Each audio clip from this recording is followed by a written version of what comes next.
Ma'am, there's been a change. Your family moved your reservation to the roadside inn across town. They said it would be more appropriate for someone your age. That night, sitting in a dingy motel room with a broken air conditioner while my own family celebrated in luxury suites I had paid for, I made 6 phone calls that would expose a scheme 3 years in the making. Within 10 days, I owned every single hotel reservation they'd made for the entire wedding party.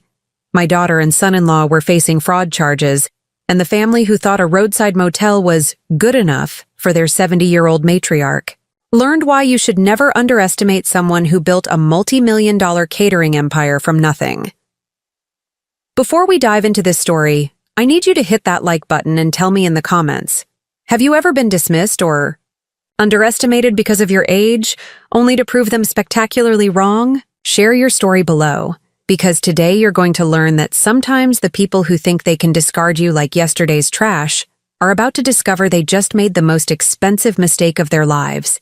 And if you love stories about entitled family members getting exactly what they deserve, make sure you're subscribed with notifications on, because this channel is all about turning your worst humiliations into your greatest victories. Trust me, you won't want to miss what happens next. My name is Margaret Sinclair, and this story is about the Friday evening when I discovered that my own daughter, Jessica, and her husband, Robert, had spent 3 years systematically stealing my money while convincing our entire extended family that I was becoming senile and needed to be managed rather than respected. This is about how they used my granddaughter Caroline's wedding as the perfect opportunity to publicly humiliate me in front of 150 guests, while simultaneously funding their lavish lifestyle with money they'd embezzled from my business accounts.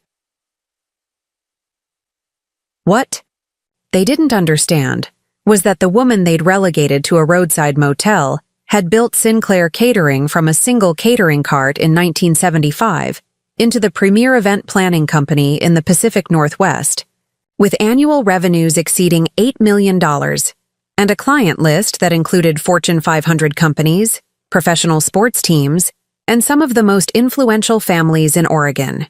They'd mistaken my generosity for weakness, my trust for stupidity, and my age for vulnerability. They were about to learn that 70 years of life experience had taught me exactly how to identify fraud, document theft, and destroy people who betrayed my trust. The business skills that had built my empire were about to be turned against the family members who thought they could steal from me without consequences. Caroline's wedding to James Mitchell had been planned for 18 months, with a guest list that read like a who's who of Portland's social and business elite. The ceremony was scheduled for Saturday evening at the historic Columbia River Gorge Hotel, followed by a reception that Jessica and Robert had insisted on planning to take the burden off my shoulders. The total cost was approaching $200,000, money that I'd agreed to contribute as my wedding gift to Caroline, believing I was helping to create the perfect celebration for my only granddaughter's special day.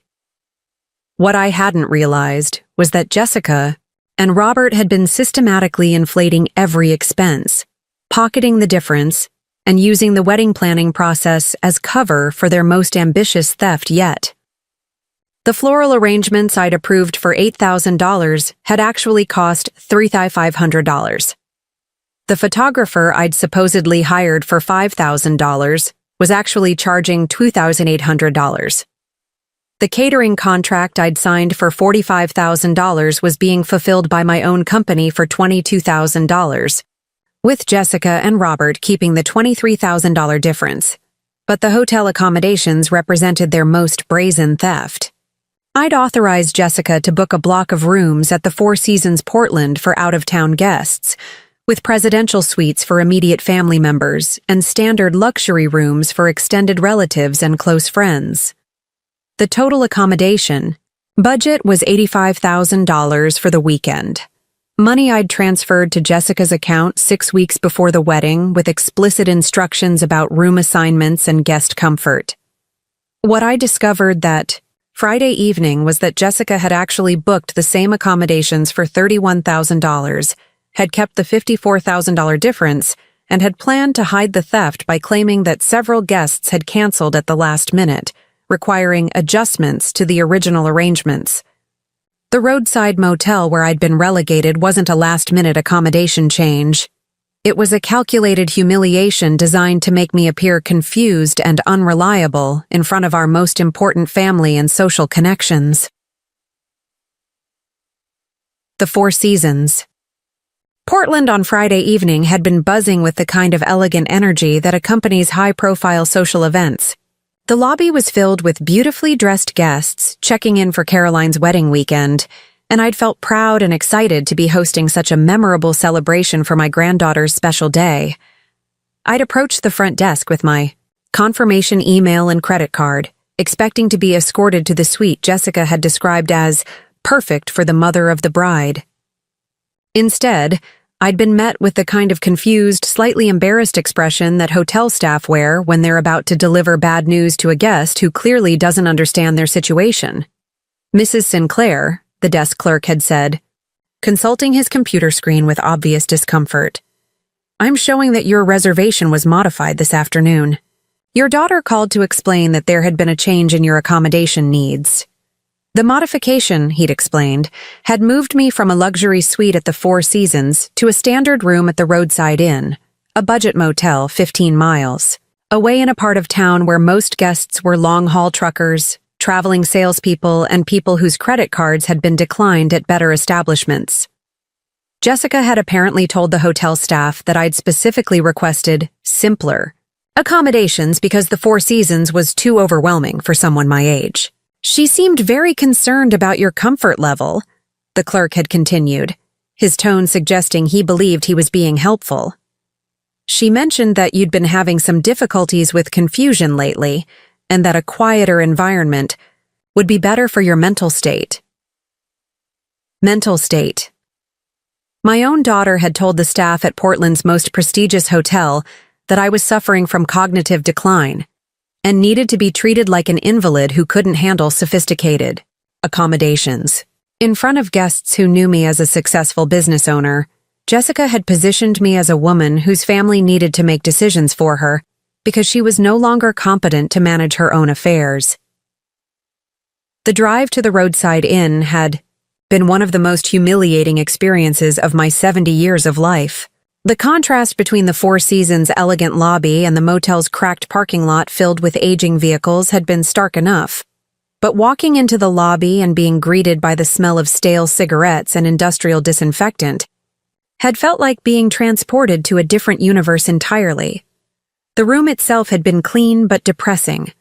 Industrial carpeting with mysterious stains, a television that required manual channel changing, a bathroom with water pressure that barely qualified as a trickle, and an air conditioning unit that made mechanical noises but produced no cool air.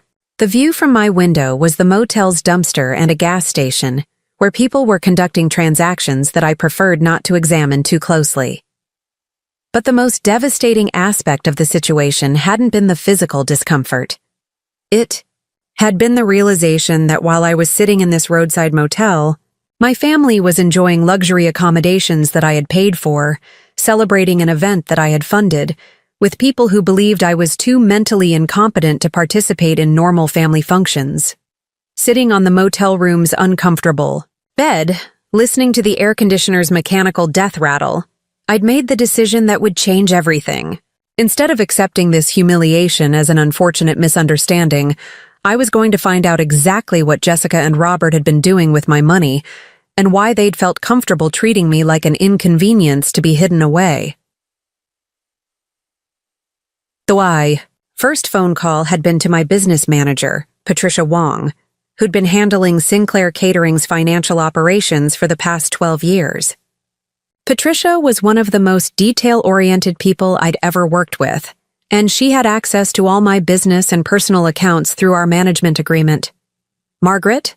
Patricia had said, her voice immediately concerned when I'd explained where I was calling from. "Something is definitely wrong. I've been reviewing the wedding expenses you authorized, and the numbers don't match what's actually been charged to your accounts." Patricia's preliminary investigation, conducted while I waited on the phone, had revealed discrepancies that went far beyond the hotel accommodations. The wedding expenses that Jessica had been reporting to me were consistently 40 to 60% higher than the actual charges appearing on my account statements. More disturbing, there were additional charges for services and vendors that I'd never approved, all authorized by someone using forged versions of my signature. "Margaret, this isn't just wedding expense inflation," Patricia had said, her voice taking on the serious tone she used when discussing major business problems. "Someone has been systematically diverting funds from your accounts for months, maybe years. The pattern suggests this has been going on much longer than just wedding planning." The second phone call had been to my attorney, Michael Chen, who specialized in business law and had been handling my legal affairs since 1998. Michael's practice focused on corporate fraud and fiduciary responsibility, and he'd dealt with enough family financial abuse cases to immediately understand the implications of what I was describing. "Margaret," Michael had said after I'd summarized the hotel situation and Patricia's preliminary findings, "what you're describing sounds like systematic financial elder abuse, possibly involving identity theft and fraud. If Jessica has been forging your signature on financial documents, we're looking at felony charges that could result in significant prison time." Michael had explained that family financial abuse cases often followed predictable patterns.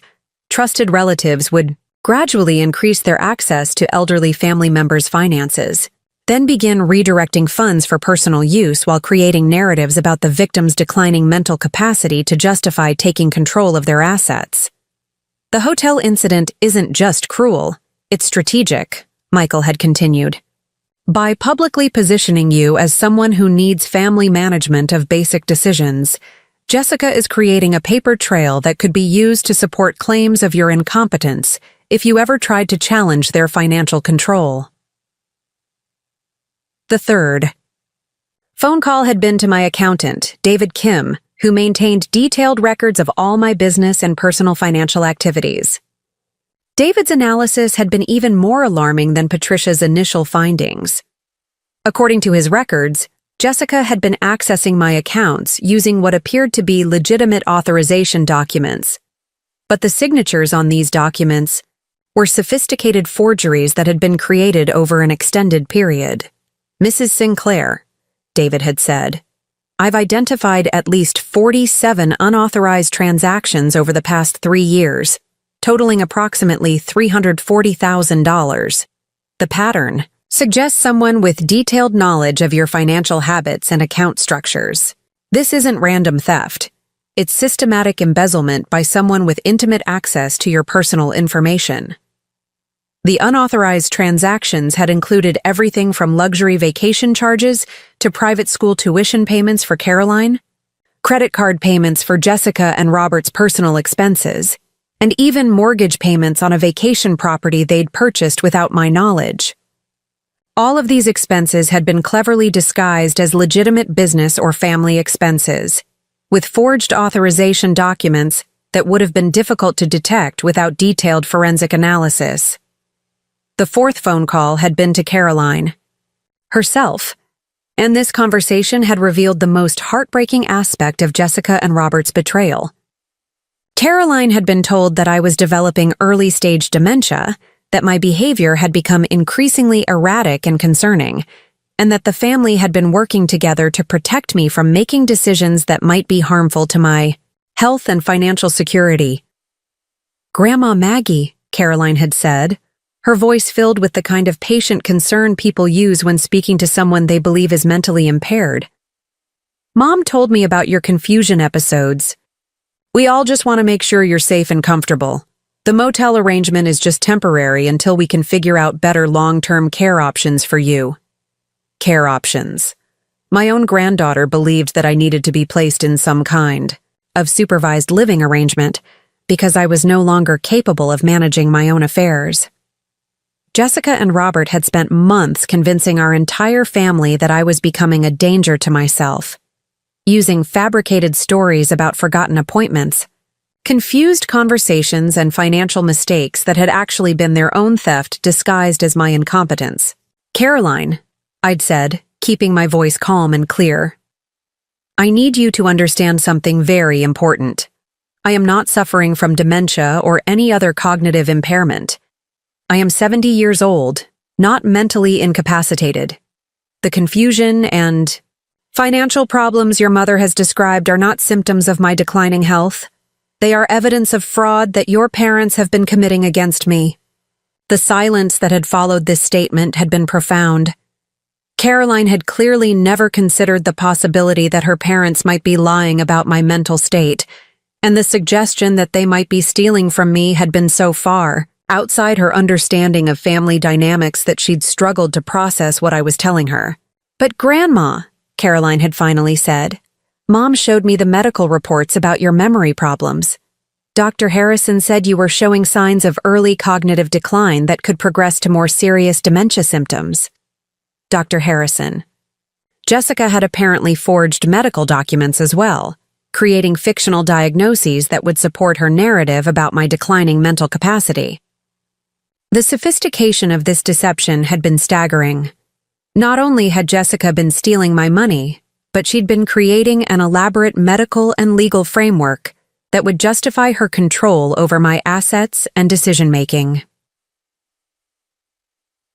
The fifth phone call had been to my longtime friend and business associate, Helen Rodriguez, who'd been invited to Caroline's wedding and was staying at the Four Seasons with the other honored guests. Helen's perspective had revealed another dimension of Jessica and Robert's strategy. They'd been systematically isolating me from my social and professional networks by spreading rumors about my declining mental health. "Margaret," Helen had said, her voice filled with concern and confusion, "Jessica told everyone at the rehearsal dinner tonight that you were having a difficult evening and needed to rest in a quiet environment. She said your doctor had recommended limiting social interactions until your medication adjustments started working better." Medication adjustments. Jessica had told our friends and family that I was being treated for cognitive decline with medications that were affecting my ability to participate in normal social activities. This explained why several people had seemed to be treating me differently over the past few months. They'd been told that I was struggling with mental health issues that required patient, careful handling. Helen had also revealed that Jessica and Robert had been hosting private dinners and social gatherings for our mutual friends, events where they'd discussed my deteriorating condition and their efforts to ensure my safety and comfort during this difficult transition. These conversations had served multiple purposes. They'd positioned Jessica and Robert as devoted caregivers dealing with a challenging family situation. They'd prepared our social circle to expect changes in my behavior and capabilities, and they'd created a support network that would validate their eventual decisions about my care and living arrangements. "Margaret, I have to ask," Helen had said. "How are you feeling? Jessica mentioned that you'd been having episodes of confusion and memory loss that were becoming more frequent and concerning. She said the family was working with specialists to develop a care plan that would keep you safe." Episodes of confusion, memory loss, care plan. Jessica had created an entire fictional medical narrative that explained every aspect of her increasing control over my life.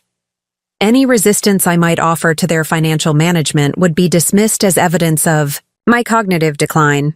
Any attempts to maintain my independence would be seen as dangerous denial of my deteriorating condition. The sixth and final phone call that night had been to my business partner and longtime friend, Thomas Mitchell, no relation to Caroline's fiancé, who served as co-president of Sinclair Catering and who'd been concerned about some recent changes in my business behavior and decision-making. "Margaret," Thomas had said, "I've been worried about you for weeks. Some of the financial decisions you've been making recently seemed uncharacteristic, and Jessica mentioned that you'd been having some health issues that might be affecting your judgment." The uncharacteristic financial decisions had actually been Jessica's unauthorized transactions, conducted using forged authorization documents that made it appear as though I was making increasingly poor business choices. Jessica had been gradually undermining my professional reputation by creating a pattern of financial mismanagement that could be attributed to my declining mental capacity. Thomas had explained that Jessica had contacted him several times over the past 6 months, expressing concern about my ability to continue managing the business effectively. She'd suggested that the family was considering options for transitioning some of my responsibilities to younger, more capable hands, and she'd asked about the possibility of selling my ownership stake in the company to ensure my financial security during my declining years. She seemed genuinely concerned about your well-being, Thomas had continued, and she mentioned that you'd been resistant to discussing these issues directly because you were having difficulty accepting the changes in your cognitive abilities. Resistant to discussing, difficulty accepting. Jessica had anticipated that I would resist their efforts to control my assets, and she'd preemptively explained this resistance as evidence of my denial about my mental decline. Any attempt I made to maintain control over my business or finances would be interpreted as proof that I was too impaired to make rational decisions about my own welfare. Sitting in that roadside motel room at 11:30 p.m. on Friday night, surrounded by the evidence of my daughter's 3-year campaign to steal my assets and destroy my reputation, I'd made the decision that would change everything. Jessica and Robert had underestimated exactly who they were dealing with. They'd assumed that age meant weakness, that trust meant stupidity, and that family loyalty would prevent me from fighting back when I discovered their betrayal. They were about to learn that the woman they'd relegated to a $39-a-night motel was someone who'd built a business empire through determination, intelligence, and an absolute refusal to accept defeat. The same skills that had transformed a single catering cart into an $8 million company were about to be focused on exposing their fraud, recovering my stolen assets, and ensuring they faced consequences proportional to their betrayal. The roadside motel where they'd expected me to spend the weekend in humiliated isolation was about to become the command center for a counterattack that would destroy their financial security, their social standing, and their freedom. The family who thought a cheap motel was good enough for their 70-year-old matriarch was about to discover that some people fight back harder than you ever expected. But what Jessica and Robert didn't understand was that their biggest mistake hadn't been stealing my money or humiliating me in front of our friends and family. Their biggest mistake had been underestimating exactly how much power I still had, exactly how many resources I could deploy when threatened, and exactly how devastating my response would be when someone tried to destroy everything I'd spent 7 decades building. The wedding weekend they'd planned as my final humiliation was about to become their complete destruction. And it all started with 6 phone calls from a roadside motel room where they'd expected me to quietly accept their version of my diminished reality. Sometimes the people who think they can discard you like yesterday's trash are about to discover they've awakened someone with nothing left to lose and everything to fight for. Jessica and Robert were about to get the most expensive education of their lives about what happens when you try to steal from someone who's spent 70 years learning exactly how to win. To understand how I reached that moment of complete betrayal, in a roadside motel room, you need to know about the empire I'd built before Jessica decided it belonged to her. A business born from necessity, forged through determination, and grown through the kind of relentless work ethic that Jessica had. Apparently mistaken for senility. Sinclair Catering had started in 1975 when I was 21 years old, recently divorced, and facing the reality of raising my 3-year-old daughter Jessica as a single mother with exactly $247 in my checking account and no marketable skills beyond a high school diploma, and an unfortunate talent for trusting people who didn't deserve it. My ex-husband, Richard Sinclair, had left us for his secretary 6 months after Jessica's birth, taking our savings, our car, and any illusions I'd had about depending on other people for my security. I'd been living in a 1-bedroom apartment in Southeast Portland, working as a waitress at Denny's for $2.30 an hour, plus tips that barely covered rent and basic groceries. Jessica spent her days at a discount daycare center that smelled like industrial disinfectant and featured caregivers who seemed more interested in their cigarette breaks than child development. Every night, I'd come home exhausted, pick up my daughter from daycare, and try to figure out how to create a better life for both of us, with resources that never seemed adequate for our basic needs. The inspiration for Sinclair. Catering had come from desperation rather than entrepreneurial vision. Mrs. Catherine Murphy, an elderly woman who lived in the apartment next to ours, had mentioned that her church was looking for someone to provide simple refreshments for their weekly Bible study meetings.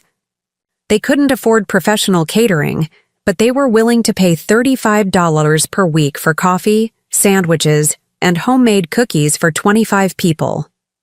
"Margaret," Mrs. Murphy had said, "you make the best chocolate chip cookies I've ever tasted. Why don't you talk to Pastor Williams about providing refreshments for our group? It's not much money, but it might help with your expenses." $35 per week represented nearly 20% of my monthly income, money that could mean the difference between paying the electric bill on time or choosing between electricity and groceries. But more importantly, it represented the possibility of doing something that I was genuinely good at, something that brought people joy instead of just fulfilling basic service requirements. I'd always loved cooking and baking, skills I'd learned from my grandmother who'd raised 6 children during the Depression by stretching every ingredient and making meals that were both economical and delicious. During my brief, unhappy marriage, cooking had been my refuge, the one area where I felt competent and creative while everything else in my life was controlled by a husband who treated me like an inconvenience he'd been unfortunate enough to marry. The meeting with Pastor Williams at Sacred Heart Community Church had been one of the most nerve-wracking experiences of my young life. I'd dressed in my best outfit, a navy blue dress I'd worn to my wedding, and a pair of shoes that were developing holes in the soles, but still looked presentable from a distance. Jessica had stayed with Mrs. Murphy while I'd walked the 8 blocks to the church, carrying a plate of sample cookies and a handwritten proposal for weekly refreshment services. "Miss Sinclair," Pastor Williams had said, examining my cookies with the kind of careful attention that suggested he understood the importance of this opportunity to my financial survival. "These are exceptional. The women in our Bible study group are going to love these." The contract had been simple: coffee, sandwiches, and homemade baked goods for 25 people every Wednesday evening, delivered to the church by 6:30 p.m. and served from $7 to 9 p.m. I would provide all food, beverages, and serving supplies, and the church would pay me $35 per week, with payment made each Wednesday evening after the meeting concluded. The first week had been terrifying and exhilarating. I'd spent Tuesday evening shopping for ingredients with money I'd borrowed from Mrs. Murphy, staying up until 2 a.m. baking cookies and preparing sandwich ingredients, then rushing home from my Denny's shift on Wednesday to assemble everything, and walked to the church with Jessica in her stroller, pulling a borrowed wagon loaded with food and supplies. "These are wonderful," Mrs. Eleanor Richardson had said, approaching me after the Bible study meeting had concluded. "Did you make everything yourself?" Mrs. Richardson had been one of Portland's social elite, a woman whose husband owned Richardson Construction Company and whose opinion carried significant weight in the circles that mattered for business reputation. Her endorsement had led to my second client, Richardson Construction's monthly board meetings, which required refreshments for 12 people and paid $50 per month. The Richardson account had been followed by the Women's Auxiliary Club at the IVE, Portland Art Museum, then the monthly book club meeting for the wives of doctors at Providence Medical Center, then the quarterly board meetings for Thompson and Associates architecture firm. Each new client had led to referrals, recommendations, and gradually increasing recognition that Margaret Sinclair could provide professional quality catering at prices that small organizations and businesses could afford.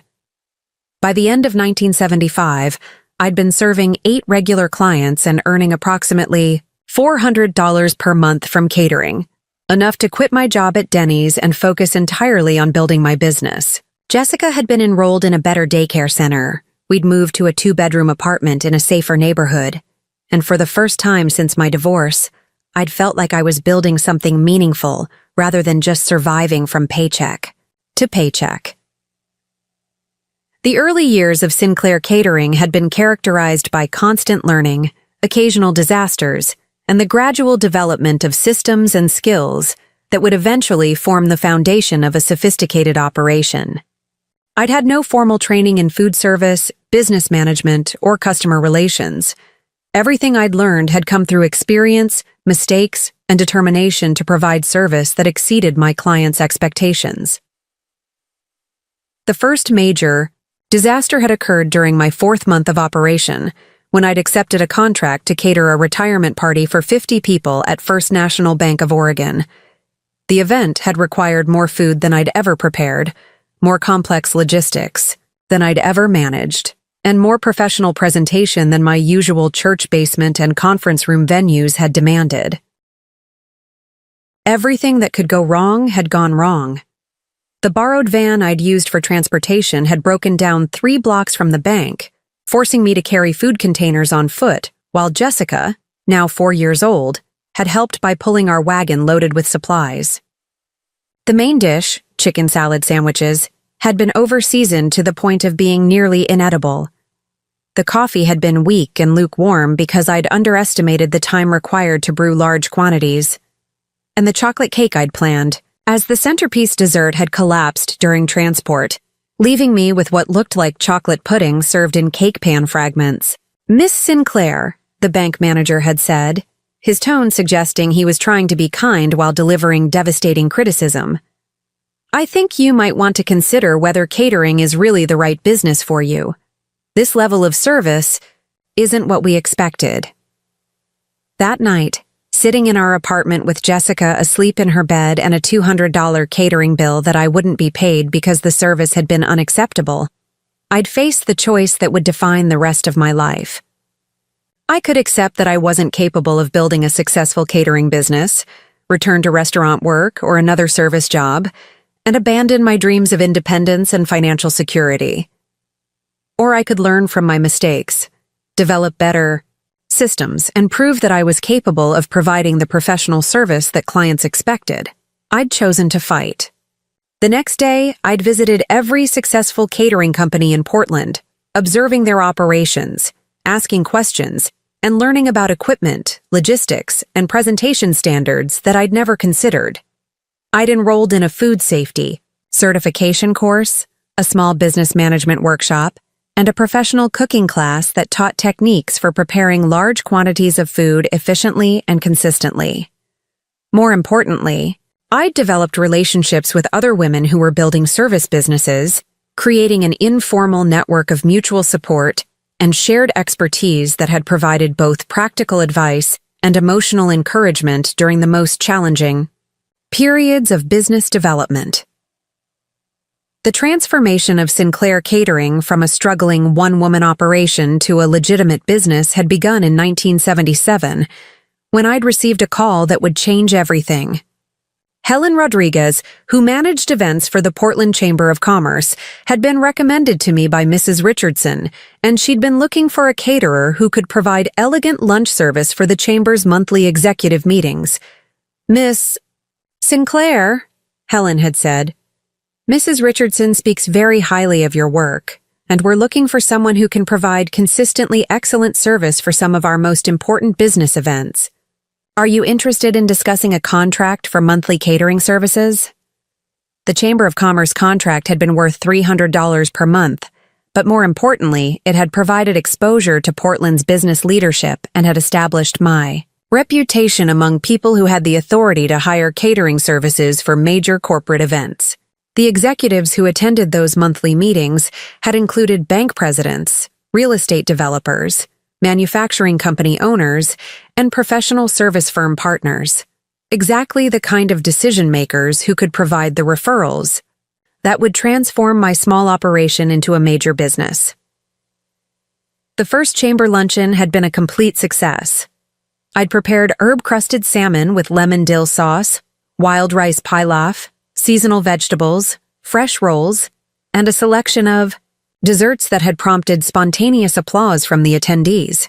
More importantly, I'd provided service that was professional, efficient, and elegant enough to complement the Chamber's image as Portland's premier business organization. "Margaret," Helen had said after the event, "this was exceptional. I want to discuss expanding our arrangement to include our quarterly dinner meetings and our annual awards banquet. The expanded chamber contract had led to catering services for First Interstate Bank's board meetings, then corporate luncheons for Pacific Power and Light Company, then the annual holiday party for Powell's Books that had required service for 200 people and had established my reputation as someone who could handle large-scale events with professional expertise. By 1979, Sinclair Catering had been serving 37 regular clients, employing 4 part-time assistants, and generating annual revenue of approximately $85,000. I'd purchased professional equipment, established relationships with reliable suppliers, and developed systems for food preparation, presentation, and service that could be scaled to accommodate events ranging from intimate business meetings to elaborate social celebrations. The success of the late 1970s had required constant reinvestment in equipment, staff, and operational capacity. I'd rented commercial kitchen space in an industrial building on Southeast Division Street, purchased professional-grade ovens, refrigeration units, and food preparation equipment, and had hired experienced cooks and servers who could maintain quality standards during busy periods when I was managing multiple events simultaneously. The transition from working out of my apartment kitchen to operating a professional catering facility had been one of the most challenging aspects of business growth. Commercial food service involved health department regulations, licensing requirements, insurance considerations, and operational standards that were far more complex than anything I'd dealt with during my early years of small-scale catering. I'd spent months learning about food safety protocols, inventory management, staff scheduling, and cost accounting, skills that hadn't been necessary when I'd been preparing food for 25 people but were essential for operating a business that might serve 500 people on a single weekend. The learning curve had been steep and expensive, but it had also been necessary for establishing the foundation that would support future growth.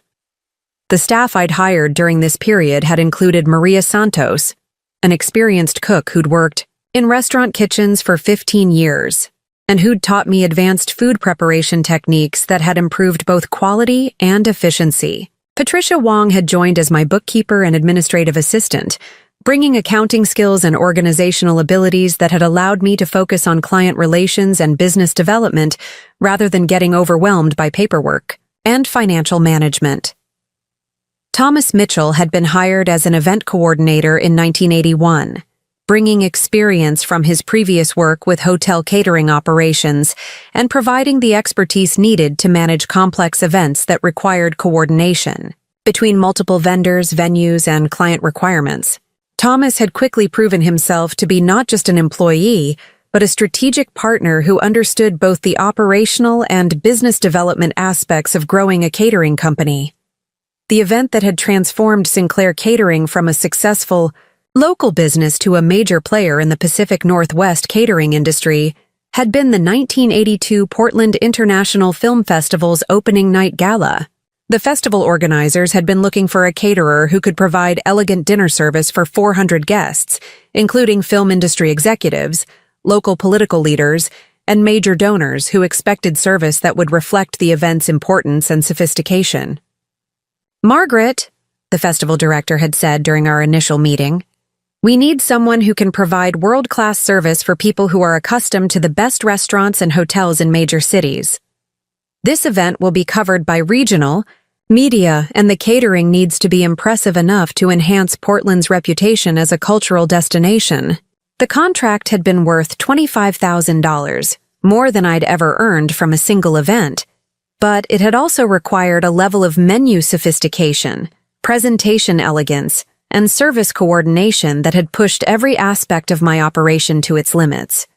I'd spent weeks developing menu options, coordinating with the venue staff, and preparing my team for an event that would either establish our reputation at the highest level of the industry or expose our limitations in front of Portland's most influential people. The gala had been a spectacular success. The menu had featured Pacific Northwest salmon prepared with locally sourced ingredients, Oregon wine pairings, and desserts that had showcased regional specialties in presentations. that had been both elegant and distinctively Northwestern. The service had been flawless, the presentation had been magazine-worthy, and the client satisfaction had been overwhelming. "Margaret," the festival director had said after the event, "this was absolutely perfect. You've created something that rivals the best catering I've experienced in San Francisco or Seattle. We want to discuss having Sinclair Catering handle all our major events going forward." The film festival success had led to catering contracts for the Portland Opera's fundraising galas, the Oregon Symphony's donor events, the Portland Art Museum's exhibition openings, and corporate celebrations for companies like Nike, Intel, and Columbia Sportswear that had required service sophisticated enough to impress executives, clients, and media representatives from around the world. By 1985, Sinclair Catering had become the premier catering company in Portland, with annual revenues exceeding $2 million and a staff of 25 full-time employees. We'd catered events for 3 Oregon governors, numerous corporate headquarters, grand openings, and social celebrations for some of the Pacific Northwest's most prominent families. The business had grown far beyond simple food service to become a comprehensive event planning company that could coordinate everything from intimate business dinners to elaborate wedding celebrations involving hundreds of guests. Our services had included menu development, venue coordination, floral arrangements, entertainment booking, and complete event management that allowed clients to focus on enjoying their celebrations rather than worrying about logistics. The reputation I'd built had been based on 3 fundamental principles that had guided every aspect of our operation. Exceptional food quality that showcased Pacific Northwest ingredients and culinary traditions, flawless service that anticipated client needs and exceeded expectations, and creative presentation that made every event memorable and distinctive. These principles had been developed through years of experience, learning from both successes and failures, and constantly pushing ourselves to improve every aspect of our operation. The attention to detail that had characterized Sinclair Catering had become legendary among Portland's social and business elite, and our waiting list for major events had sometimes extended 6 months in advance. Throughout this period of explosive business growth, Jessica had been an integral part of my life and work. From the age of 3, when she'd helped me pull wagons full of catering supplies to church basement meetings, she'd grown up understanding that success required hard work, attention to detail, and unwavering commitment to excellence. By the time she was 10 years old, Jessica had been helping with simple food preparation tasks, learning to fold napkins for elegant presentations, and observing the client interaction skills that had made Sinclair Catering successful. "Mom," Jessica had said during one particularly busy weekend when she was 12, "I love watching you work with clients. You always know exactly what to say to make them feel special and confident about their events." I'd been proud of Jessica's interest in the business and had deliberately included her in age-appropriate aspects of operations, believing that she was learning valuable lessons about entrepreneurship, customer service, and the satisfaction that comes from building something meaningful through your own efforts. Jessica had seemed genuinely enthusiastic about the catering industry, often expressing interest in eventually joining the business full-time after completing her education. During her high school years, Jessica had worked part-time for Sinclair Catering, starting with simple tasks like inventory organization and basic food preparation, then gradually taking on more complex responsibilities like client communication and event coordination. She'd been naturally talented at the interpersonal aspects of the business, developing relationships with clients that complemented my focus on operational excellence and strategic planning. "Jessica has real potential in this industry," Thomas Mitchell had observed during Jessica's senior year of high school. "She understands both the business side and the creative side, and clients respond very positively to her personality and professional manner." I'd agreed with Thomas's assessment and had been excited about the possibility of eventually transitioning some business responsibilities to Jessica, creating a true family enterprise that could continue building on the foundation I'd established.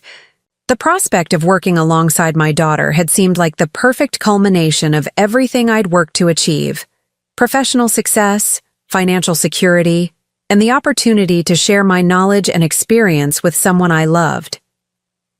Jessica's college years at Oregon State University had been funded entirely by Sinclair Catering's profits, with additional support for her housing, transportation, and personal expenses that had reflected my belief that education was the best investment I could make in her future. Jessica had majored in business administration with a concentration in hospitality management, coursework that had been directly relevant to our family business and that had prepared her for increasingly sophisticated roles in event planning and client relations. "I'm learning so much that I can apply to Sinclair Catering," Jessica had said during one of our regular phone conversations while she'd been at OSU. "The professors are teaching us about customer relationship management, financial planning, and marketing strategies that could really help us grow the business even more." After graduation in 1998, Jessica had returned to Portland and had joined Sinclair Catering as an event coordinator, working alongside Thomas and gradually taking on more complex accounts and larger-scale events. Her performance had been excellent, her client relationships had been strong, and her contributions to business development had been significant enough that I'd begun planning for her eventual promotion to management positions that would prepare her for future ownership responsibilities. Jessica had met Robert Crawford in 2001, when he'd been working as a marketing coordinator for a Portland advertising agency that had hired Sinclair Catering for their annual client appreciation dinner. Robert had been 28 years old, charming and articulate, with an MBA from Portland State University, and apparent ambitions for advancing in the competitive world of corporate marketing. "Mom," Jessica had said after their third date, "Robert really understands business strategy and client relations. He's given me some interesting ideas about how we could expand Sinclair Catering's marketing efforts to reach new client segments." I'd been pleased that Jessica was dating someone who seemed to appreciate the business we'd built and who appeared to understand the professional challenges and opportunities in the service industry. Robert had been attentive to Jessica, respectful to me, and genuinely interested in learning about catering operations and event planning strategies. During their courtship, Robert had frequently attended Sinclair Catering events as Jessica's guest, observing our operations and asking thoughtful questions about business management, client development, and industry trends. His questions had seemed motivated by genuine curiosity and professional interest rather than casual social conversation. "Robert has some really insightful perspectives on customer service and brand development," Thomas had observed after Robert had attended several of our larger events. "He seems to understand the business aspects of what we do, not just the social aspects." Jessica and Robert had married in 2003, in a ceremony that had been both personally meaningful and professionally impressive. A demonstration of Sinclair Catering's capabilities that had been attended by many of our most important clients and had generated significant positive attention for our event planning services. The wedding had cost approximately $75,000, money I'd been happy to invest in Jessica's happiness and in showcasing our company's abilities. After their marriage, Robert had continued working in marketing while Jessica had advanced to a senior management position at Sinclair Catering. Their combined income had been substantial, their lifestyle had been comfortable, and their relationship had seemed stable and supportive. I'd been pleased that Jessica had found a partner who understood the demands of the hospitality industry and who seemed genuinely interested in supporting her career development. When Caroline had been born in 2005, I'd been overjoyed to become a grandmother and had looked forward to the possibility of eventually sharing the business with multiple generations of family members. Caroline had been a beautiful, intelligent child who'd brought immense joy to our family and who'd represented the continuation of everything I'd worked to build.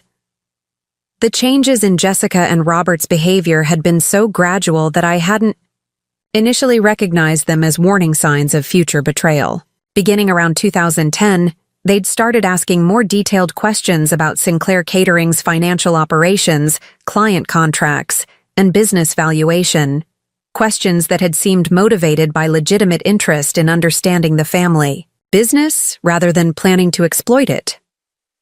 "Mom," Jessica had said during one of our regular business planning meetings, "Robert and I have been talking about long-term financial planning, and we'd like to understand more about how the business assets are structured and what your plans are for eventual succession."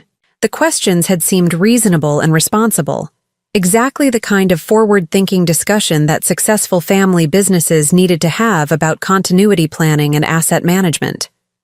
I'd been pleased that Jessica and Robert were taking a mature approach to understanding their potential future roles in the company and their responsibilities for maintaining its success.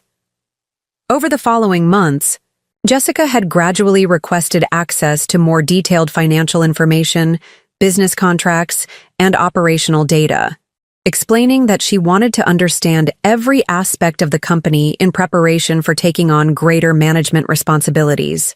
I'd been happy to share this information, believing that transparency and education were essential for preparing Jessica to eventually assume leadership of the business. "I want to make sure I understand all the legal and financial aspects of the business," Jessica had explained when she'd asked for copies of our banking agreements, insurance policies, and vendor contracts. "If I'm going to be responsible for managing these relationships eventually, I need to understand how everything works." Robert had also begun attending more business meetings and financial planning sessions, contributing insights about marketing strategies, client development, and operational efficiency that had seemed valuable and professional. His involvement had appeared to be supportive of Jessica's career development, rather than an attempt to gain control over business operations. "Robert has some interesting ideas about expanding our corporate catering services," I'd mentioned to Thomas during one of our management meetings. "He understands the decision-making processes in larger companies, and he thinks we could develop new revenue streams by targeting different types of business events." Thomas had agreed that Robert's suggestions had merit, and we'd implemented several of his recommendations for improving our marketing materials and client outreach strategies. The changes had resulted in increased business from corporate clients and had seemed to validate Robert's understanding of our industry and target markets. By 2015, Jessica had been promoted to Vice President of Operations, with comprehensive responsibility for client relations, event planning, and day-to-day business management. The promotion had included authorization to sign contracts, approve expenses, and make financial decisions within specified limits. Authority that had been necessary for efficient operations, but that had also provided access to company resources that could be misused by someone with fraudulent intentions. "I'm so proud of how Jessica has grown into her leadership role," I'd told Patricia Wong during one of our quarterly financial reviews. "She's really become an essential part of the business operation, and clients respond very positively to her management style." Patricia had agreed that Jessica's performance had been excellent, and the financial results during Jessica's tenure as vice president had been consistently strong. Revenue had continued growing, client satisfaction had remained high, and operational efficiency had improved in several key areas. There had been no obvious signs that Jessica was misusing her authority or diverting company resources for personal benefit. Robert had also become more involved in business planning and financial management, attending board meetings and participating in strategic planning sessions that had previously been limited to myself, Thomas, and Patricia. His contributions had continued to seem valuable and professional, and his suggestions had often resulted in improved business performance. "Robert really understands the financial aspects of running a service business," Thomas had observed. "His recommendations about cost management and revenue optimization have been very helpful." During this period, I'd also begun including Jessica and Robert in discussions about my personal financial planning, estate planning, and retirement preparations. These conversations had seemed like responsible family planning, ensuring that they understood my assets, my long-term care preferences, and my expectations for the eventual transfer of business ownership. "Mom," Jessica had said during one of these planning sessions, Robert and I want to make sure we understand all aspects of your financial situation so we can help you make the best decisions about retirement and estate planning. We want to ensure your security and peace of mind. I'd appreciated their apparent concern for my welfare and had shared detailed information about my investment accounts, retirement savings, insurance policies, and business ownership structure. This transparency had seemed like appropriate family financial planning rather than providing information that would later be used to facilitate theft and fraud. Looking back from that roadside motel room, I could see warning signs that I'd missed or misinterpreted during the years when Jessica and Robert had been positioning themselves to steal from me. Their increasing interest in financial details had been accompanied by subtle changes in their lifestyle that should have raised questions about the sources of their funding. By 2018, Jessica and Robert had been living well beyond what their combined salaries should have supported. They'd purchased a luxury home in the Pearl District, had been taking expensive vacations to Europe and Asia, and had been sending Caroline to an exclusive private school that cost more than $20,000 per year in tuition and fees. When I'd asked about their ability to afford these expenses, they'd explained that Robert's marketing career had been very successful and that they'd been careful with their investments and savings. "We've been really disciplined about financial planning," Robert had said when I'd complimented them on their beautiful new home. "We've been maximizing our investment returns and taking advantage of some excellent opportunities in real estate and stock markets." Their explanations had seemed plausible, and I'd been proud that they were achieving financial success through their own efforts. I hadn't considered the possibility that their affluent lifestyle was being funded by money they'd been stealing from my accounts using forged authorization documents. There had also been changes in how Jessica and Robert had related to me personally, changes that I'd attributed to the natural evolution of family relationships as children mature and establish their own identities and priorities. They'd become less available for family gatherings, less interested in spending time together outside of business contexts, and less communicative about their personal lives and future plans. Jessica and Robert seemed so busy with their own lives. I'd mentioned to Thomas during one of our conversations about family dynamics. "I suppose that's natural when people reach their 40s and have their own responsibilities and interests." Thomas had agreed that family relationships naturally change over time, and neither of us had considered that Jessica and Robert's increasing distance might be related to guilt about their fraudulent activities or strategic preparation for isolating me from family support when their theft was eventually discovered. Most significantly, I'd failed to recognize that Jessica's requests for increasing authority over business operations and access to financial information had been motivated by criminal intent rather than professional development. Her questions about account structures, authorization procedures, and financial management systems had been reconnaissance for fraud rather than preparation for legitimate business responsibility. The business empire I'd built through 43 years of hard work had ironically become the foundation that made Jessica and Robert's theft possible. Sinclair Catering's success had generated substantial cash flow, maintained multiple business accounts, and involved complex financial transactions that could be manipulated by someone with authorized access and detailed knowledge of operational procedures. The trust-based family business structure that had been essential for operational efficiency had also created vulnerabilities that could be exploited by family members with fraudulent intentions. Jessica's legitimate authority to approve expenses and sign contracts had provided cover for unauthorized transactions, and the family's access to financial information had enabled sophisticated forgery and identity theft. More fundamentally, my success had created wealth that was attractive to thieves, assets that could be stolen and converted to personal use, and financial complexity that could disguise fraud for extended periods. The very achievements that I'd been most proud of had become the targets for betrayal by the people I'd trusted most completely. Sitting in that motel room, understanding the full scope of how my life's work had been systematically stolen by my own daughter, I'd realized that Jessica and Robert had been planning this betrayal for years, using their positions in my business and family to position themselves for the ultimate theft. They'd studied my operations, documented my procedures, and prepared forged documents that would allow them to steal my assets while creating a legal and medical framework that would prevent me from fighting back. But what they hadn't anticipated was that the same intelligence, determination, and business expertise that had built Sinclair Catering would be turned against them when their theft was discovered.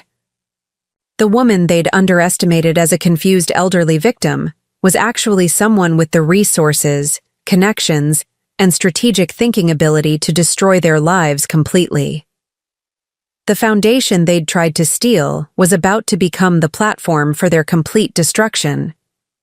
And it would all begin with a 70-year-old woman in a roadside motel who decided that some betrayals deserved consequences that would last a lifetime. Looking back from that roadside motel room where Jessica had relegated me like discarded furniture, I couldn't help but remember the golden period from 2015 to 2020, when our family relationship had seemed perfect and our business partnership had reached heights I'd never imagined possible. These had been the years when I'd trusted Jessica and Robert completely, when I'd believed we were building something together that would last for generations, and when every success had felt like validation that family businesses really could combine love with prosperity. It was during this period that Jessica had truly come into her own as a business leader, demonstrating capabilities that had made me incredibly proud and had convinced me that Sinclair Catering's future was secure in her hands. Her promotion to Vice President of Operations in 2015 had been celebrated not just within our company, but throughout Portland's business community, where she'd been recognized as one of the rising stars in the hospitality industry. "Margaret," Thomas Mitchell had said during the celebration dinner we'd hosted for Jessica's promotion, "you should be incredibly proud of what Jessica has accomplished. She's developed into one of the most capable event planning executives I've ever worked with, and clients genuinely love working with her." The praise had been well-deserved. Jessica's client relationships had been exceptional, her operational management had been flawless, and her contributions to business development had resulted in our most profitable years ever. Annual revenue had grown from $6.2 million in 2015 to over $8.8 million by 2019, with profit margins that had exceeded industry standards and client satisfaction ratings that had made us the most sought-after catering company in the Pacific Northwest. What I'd interpreted as evidence of Jessica's growing maturity and business acumen had actually been the result of her systematic theft from company and personal accounts, money that had funded the improvements, equipment purchases, and marketing investments that had driven our exceptional growth. The success I'd been so proud of had been built on stolen funds, and the daughter I'd been celebrating had been using her position to rob me while accepting my praise for achievements that had been financed through fraud. But during those golden years, everything had seemed perfect. Jessica had appeared to be the ideal successor, intelligent, hardworking, creative, and completely committed to maintaining the standards and values that had made Sinclair Catering successful. Our working relationship had been harmonious and productive, with Jessica handling day-to-day operations while I'd focused on strategic planning, major client relationships, and the kind of high-level business development that had continued expanding. Our market presence. One of Jessica's most successful initiatives during this period had been the expansion of our wedding planning services, a market segment that had generated substantial revenue and had enhanced our reputation as a full-service event planning company. Jessica had argued convincingly that weddings represented an underexploited opportunity for Sinclair Catering, pointing out that affluent couples were willing to pay premium prices for comprehensive event planning that eliminated stress and ensured perfection. "Mom," Jessica had said during one of our strategic planning meetings in 2016, "I think we're missing a huge opportunity in the wedding market. We have all the capabilities needed to provide complete wedding planning services, and the profit margins are significantly higher than corporate catering. I'd like to develop a dedicated wedding planning division." The proposal had made perfect business sense. We'd already been catering weddings for years, but we'd been limiting our services to food and beverage provision rather than offering the comprehensive planning services that could command much higher fees. Jessica's market research had shown that Portland couples were increasingly seeking event planners who could coordinate every aspect of their celebrations, from venue selection to entertainment booking to floral arrangements. I'd been enthusiastic about Jessica's proposal and had authorized the investment needed to establish our wedding planning division. The startup costs had included hiring specialized staff, developing marketing materials, establishing relationships with vendors and venues, and purchasing the equipment and inventory needed to provide comprehensive event planning services. I think this could add $2 million annually to our revenue within 3 years, Jessica had projected, presenting detailed financial analyses that had supported her optimistic projections. The wedding market in Portland is growing rapidly, and there's definitely demand for high-end planning services. Jessica's projections had been conservative. The wedding planning division had exceeded every target she'd set, generating $1.8 million in revenue during its first year of operation, and attracting clients who'd been willing to pay $15,000 to $50,000 for complete wedding planning services. The success had been driven by Jessica's exceptional talent for understanding clients' visions and translating them into flawless celebrations that had exceeded expectations. Jessica has a gift for making brides feel completely confident about their weddings, one of our clients had written in a testimonial that we'd featured prominently in our marketing materials. She anticipated needs we didn't even know we had, and created a celebration that was more beautiful than anything we'd imagined. The wedding planning success had led to expansion into other social event planning services, anniversary celebrations, corporate galas, fundraising events, and private parties that had further diversified our revenue streams and had established Jessica as one of Portland's most sought-after event planners. By 2018, the social events division had been generating nearly 40% of our total revenue and had attracted clients from Seattle, San Francisco, and even Los Angeles, who'd been willing to pay premium fees for Jessica's expertise. What I hadn't understood at the time was that Jessica had been systematically inflating the costs of wedding planning services, creating fictional expenses that had allowed her to skim substantial amounts from client payments. The $50,000 wedding that had actually cost $31,000 to execute had provided $19,000 that Jessica had diverted to personal accounts, using forged vendor invoices and fabricated expense reports to conceal the theft. The exceptional growth and success of this period had attracted significant attention from Portland's business community and had resulted in recognition that had validated everything I'd worked to achieve over 4 decades. In 2017, Sinclair Catering had been named Business of the Year by the Portland Chamber of Commerce, an honor that had been particularly meaningful because it had recognized not just our financial success, but our contributions to the community and our reputation for integrity and excellence. Sinclair Catering represents the best of Portland's business community, the chamber president had said during the awards ceremony. They've built a company that combines exceptional service with genuine commitment to their clients and community. Margaret and Jessica Sinclair have created something that makes our entire city proud. The award ceremony had been attended by over 300 of Portland's business and political leaders, and the recognition had generated media coverage that had further enhanced our reputation and had attracted new clients from throughout the Pacific Northwest. I'd been asked to speak at the ceremony, and I'd used the opportunity to acknowledge Jessica's contributions and to express my confidence in our company's future under her leadership. Jessica has brought new energy and vision to Sinclair Catering, I'd said during my acceptance speech. She represents the next generation of leadership that will carry our company forward, while maintaining the values and standards that have made us successful. I'm incredibly proud of what we've accomplished together. The speech had received enthusiastic applause, and several attendees had approached me afterward to compliment Jessica's professionalism and to express their admiration for our family business model.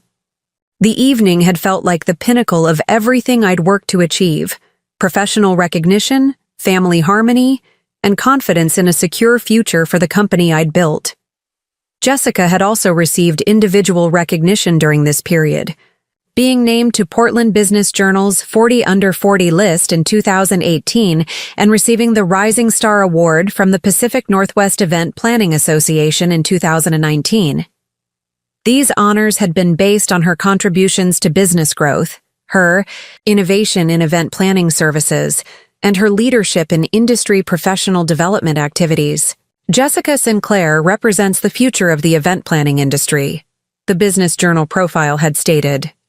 She's combined traditional hospitality values with innovative service delivery to create experiences that consistently exceed client expectations. Her leadership at Sinclair Catering has established new standards for excellence in Pacific Northwest event planning. Reading these accolades had filled me with pride and had reinforced my confidence that Jessica was not just a capable successor, but someone who would surpass my own achievements and would take Sinclair Catering to levels of success that I'd never imagined possible. The recognition had seemed like external validation of everything I'd believed about Jessica's character and capabilities. What I'd failed to recognize was that Jessica's business success had been built on stolen money, that her innovation had been financed through fraud, and that her professional recognition had been achieved using resources that she'd embezzled from my accounts. The awards and accolades had been real, but they'd been earned through criminal activity rather than legitimate business accomplishment. Beyond our professional collaboration, the period from 2015 to 2020 had also represented the peak of our personal relationship as mother and daughter. Jessica had seemed genuinely interested in spending time together, regularly scheduling dinners, shopping trips, and weekend activities that had made me feel valued and loved rather than simply tolerated as an aging parent. "Mom, I really enjoy our time together," Jessica had said during one of our regular Saturday lunch dates. "I feel like we're not just mother and daughter, but real friends who genuinely enjoy each other's company. I hope we can continue having this kind of relationship for many years to come." These conversations had meant everything to me, particularly during the adjustment period following my 68th birthday, when I'd been increasingly conscious of aging and had been concerned about maintaining meaningful relationships as I'd entered my 8th decade. Jessica's apparent desire to spend time together had made me feel that aging didn't have to mean isolation or irrelevance. We'd established regular traditions during this period, monthly shopping trips to downtown Portland where we'd browse boutiques and art galleries, quarterly weekend getaways to coastal resorts where we'd enjoyed spa treatments and fine dining, and annual vacation trips to destinations like Napa Valley, Santa Fe, and Vancouver that had combined relaxation with cultural experiences. "I love traveling with you," Jessica had said during our 2018 trip to Napa Valley, where we'd spent 4 days touring wineries and enjoying gourmet restaurants. "You're such great company, and you know so much about food and wine. These trips are some of my favorite times of the year." The trips had been expensive, typically costing $8,000 to $12,000 for a week-long vacation, but I'd been happy to pay for experiences that had strengthened our relationship and had provided opportunities for the kind of extended conversations that had been difficult to arrange during busy work periods. I'd viewed the travel expenses as investments in our family bond rather than mere entertainment costs. What I'd later discovered was that Jessica had been systematically inflating these travel expenses, booking accommodations and activities that had actually cost 30–40% less than what she'd reported to me, then pocketing the difference while I'd believed I was paying for luxury experiences. The $12,000 Napa Valley trip had actually cost $7,200, with Jessica keeping the $4,800 difference while maintaining the fiction that she was simply helping me plan and book expensive vacations. Jessica had also become increasingly involved in my personal life during this period, offering advice about healthcare decisions, social activities, and financial planning that had seemed motivated by genuine concern for my welfare. She'd accompanied me to medical appointments, had helped research investment opportunities, and had been actively involved in discussions about my estate planning and long-term care preferences. "Mom, I want to make sure you're making decisions that will protect your health and financial security as you get older," Jessica had said during one of our conversations about retirement planning. "Robert and I are here to help with whatever you need, and we want to ensure you have the best possible quality of life during your retirement years." This apparent concern had seemed like evidence of Jessica's maturity and her genuine love for me as her mother. I'd appreciated having someone I trusted to help navigate the complex decisions that came with aging, and I'd been grateful that Jessica had been willing to take time from her busy professional life to assist with personal matters that had sometimes felt overwhelming. But Jessica's involvement in my personal affairs had actually been strategic positioning that had allowed her to gain access to financial information, medical records, and legal documents that she'd later use to facilitate her fraud scheme. The caring daughter who'd been helping me plan for secure aging had actually been documenting my assets and vulnerabilities in preparation for systematic theft. During this golden period, my relationship with Robert had also deepened and strengthened in ways that had made me feel like I'd gained not just a son-in-law but a genuine friend and business colleague. Robert's involvement in Sinclair Catering had expanded gradually, with his marketing expertise becoming increasingly valuable for business development and strategic planning. "Margaret," Robert had said during one of our quarterly business review meetings, "I've been analyzing our client acquisition patterns, and I think there are some significant opportunities for growth in the corporate event market. I'd like to present some ideas for expanding our services to technology companies and healthcare organizations." Robert's market analysis had been sophisticated and insightful, identifying client segments that we'd been underserving and revenue opportunities that we'd been missing. His recommendations had led to successful marketing campaigns that had attracted major new clients including Intel, Nike, and Legacy Health System, accounts that had generated substantial revenue and had enhanced our reputation in the corporate market. "Robert really understands how to position our services for different types of clients," Thomas Mitchell had observed. "His marketing background gives him insights that have been incredibly valuable for business development." I'd been impressed by Robert's business acumen and had appreciated his willingness to contribute his expertise to our family company. His suggestions had consistently resulted in improved performance, and his professional manner had made him a valuable representative of Sinclair Catering in client meetings and industry events. Robert had also become personally attentive in ways that had made me feel valued and appreciated as a family member, rather than simply tolerated as Jessica's mother. He'd remembered important dates like my birthday and the anniversary of Sinclair Catering's founding, had brought thoughtful gifts from their travels, and had made genuine efforts to include me in their social activities and family celebrations. "Margaret, we'd love to have you join us for dinner next Saturday," Robert would say when they'd been planning social events. "We're having some friends over, and we'd really enjoy your company. You always add so much to our conversations." These invitations had meant a great deal to me, particularly as I'd been conscious of the tendency for older adults to become isolated from their adult children's social lives. Robert's apparent desire to include me had made me feel that I was still a welcome and valued part of their life, rather than an obligation to be managed or an inconvenience to be avoided. Robert had also been supportive during health scares and family challenges, providing practical assistance and emotional support that had seemed motivated by genuine care and affection. When I'd been hospitalized briefly in 2018 for pneumonia, Robert had visited daily, had coordinated with medical staff, and had helped manage business operations while I'd been recovering. "Don't worry about anything except getting better," Robert had said during one of his hospital visits. "Jessica and I have everything under control at the office, and Thomas is handling all the urgent client matters. Just focus on your recovery." This support had seemed like evidence of Robert's character and his commitment to our family relationships. I'd felt grateful to have a son-in-law who'd been willing to step up during difficult times and who'd treated me like a valued family member rather than just his wife's mother. But Robert's attentiveness had actually been part of a calculated strategy to gain my trust and access to my personal and financial information. The caring son-in-law who'd been helping during medical emergencies had been documenting my health status and medical information for use in creating fraudulent medical reports about my cognitive decline. During this golden period, my relationship with my granddaughter Caroline had also flourished in ways that had brought me immense joy and had made me optimistic about the future of our family connections. Caroline had grown from a child into a remarkable young woman who'd seemed to appreciate our family history and who'd expressed interest in eventually joining Sinclair Catering after completing her education.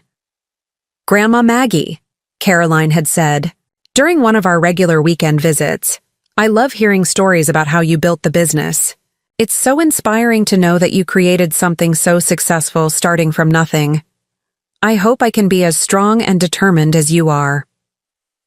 These conversations had been among the most meaningful experiences of my later years.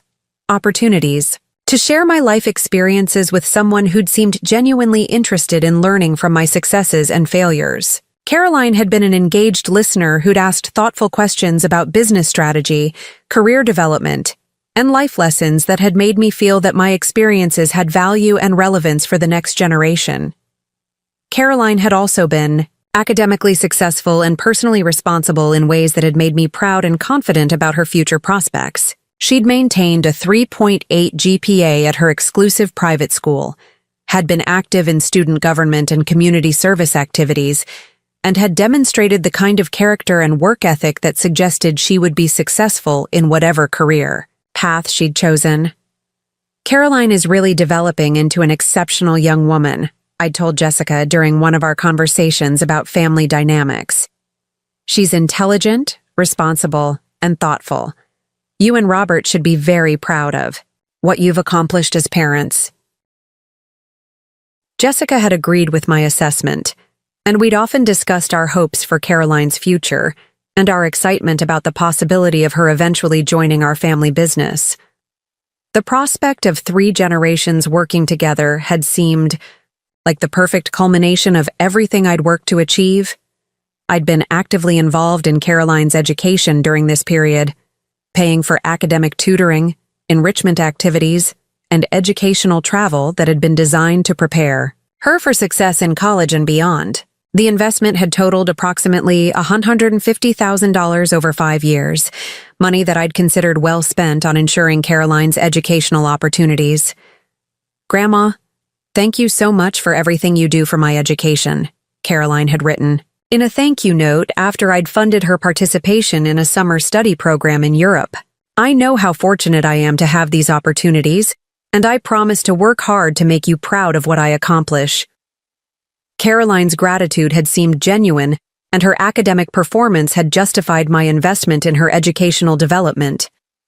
She'd been accepted to several prestigious universities and had been planning to major in business administration with the eventual goal of joining Sinclair Catering as a third-generation family member.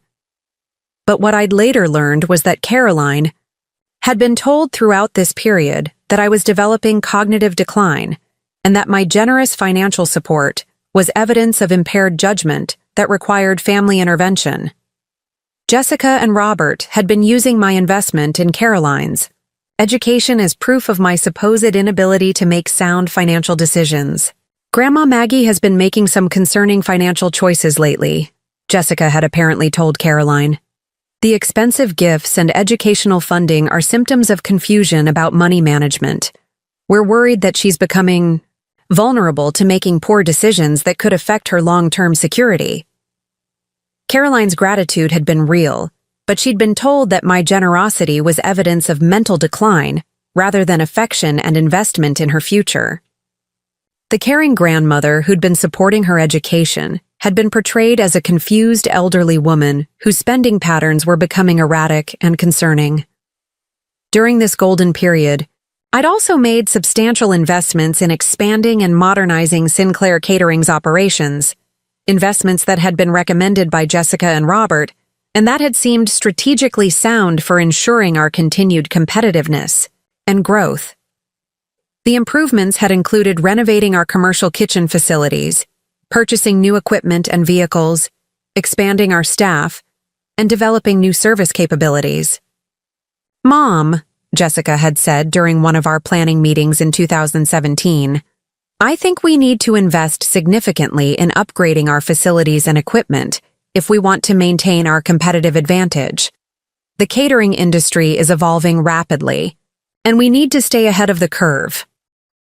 Jessica's recommendations had been comprehensive and expensive, requiring investments totaling approximately $800,000 over 3 years. The improvements had included new commercial ovens and refrigeration systems, renovated food preparation areas, additional delivery vehicles, expanded inventory storage, and technology upgrades that had modernized our booking and client management systems.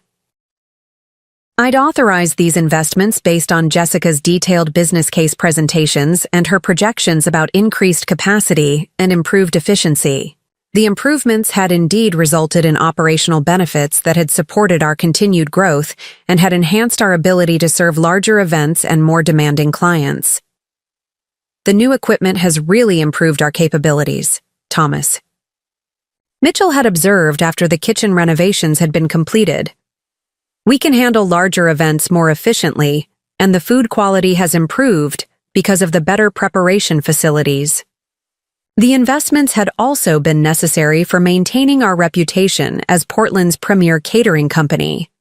Our competitors had been modernizing their operations, and we'd needed to make corresponding improvements to avoid losing market share to companies with more sophisticated facilities and capabilities. But what I'd later discovered was that Jessica had systematically inflated the costs of these improvements, creating fictional expenses that had allowed her to divert substantial amounts of the investment funding to personal accounts. The $800,000 in authorized improvements had actually cost approximately $520,000, with Jessica keeping the $280,000 difference while maintaining the appearance of responsible business investment. The equipment purchases had been made through vendors that Jessica had selected, companies that had provided kickbacks and rebates that she'd kept rather than crediting to Sinclair Catering's accounts.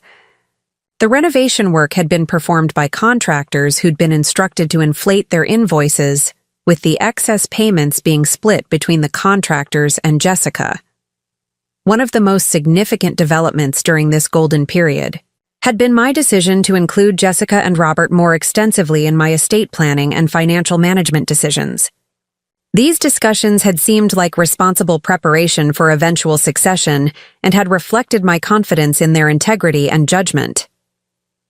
Mom, Jessica had said during one of our conversations about long-term planning, Robert and I think it would be helpful if we understood more about your overall financial situation and your plans for the eventual transfer of business ownership. We want to make sure we're prepared to handle these responsibilities properly. The conversations had led to comprehensive discussions about my investment portfolio, retirement accounts, insurance policies, real estate holdings, and business ownership structure. I'd shared detailed information about assets totaling approximately $12 million, including my 85% ownership stake in Sinclair Catering, investment accounts worth $4.2 million, and real estate valued at $2.8 million. We want to make sure all your assets are properly managed and protected, Robert had said during one of these planning sessions. There are tax optimization strategies and asset protection measures that could significantly benefit your long-term financial security. Robert's suggestions had seemed sophisticated and professional, and I'd implemented several of his recommendations for reorganizing my investment portfolio and establishing trusts and other legal structures that had been designed to minimize tax liabilities and ensure efficient asset transfer to future generations. The estate planning process had also involved updating my will, establishing powers of attorney for financial and medical decisions, and creating detailed instructions about my preferences for end-of-life care and asset distribution. Jessica and Robert had been designated as my primary agents for both financial and medical decision-making, authority that had seemed appropriate given their involvement in my business and their apparent concern for my welfare. We're honored that you trust us with these responsibilities, Jessica had said when I'd explained the power of attorney arrangements. We promise to always act in your best interests and to make decisions that reflect your values and preferences. The estate planning documents had been prepared by a respected attorney who'd specialized in business succession and wealth transfer, and the legal structure had been designed to ensure efficient operation of my business and proper management of my assets in the event of incapacity or death.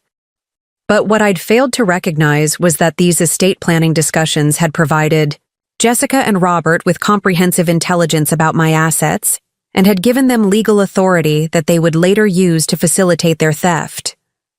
The power of attorney documents that had been designed to protect my interests had become tools for financial abuse.